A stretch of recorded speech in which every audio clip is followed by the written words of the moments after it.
Welcome back to my channel, Smoking and Grilling with me, AB. You guys read the title, you know what we're making today. I'm getting ready to show you guys how you can make a great lasagna in the crock pot. So with that being said, I don't want to over talk it. I just want to get right into this video just to show you guys just how easy this is to do.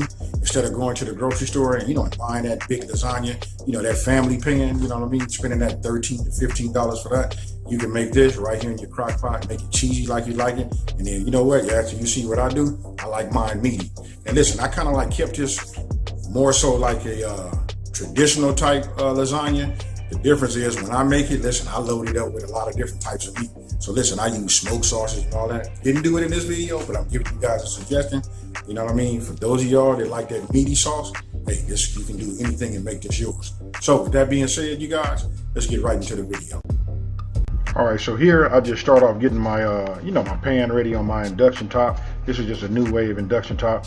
And so what I did was I got 1 pound of ground beef. I just want to go ahead and get it browned up and go from there. Listen, you can season yours any kind of way you want to. I did not have none of my favorite seasoning. You guys know my favorite seasoning is JO #2. But right here, next to that will be Lawry's just seasoning sauce. That and a little black pepper.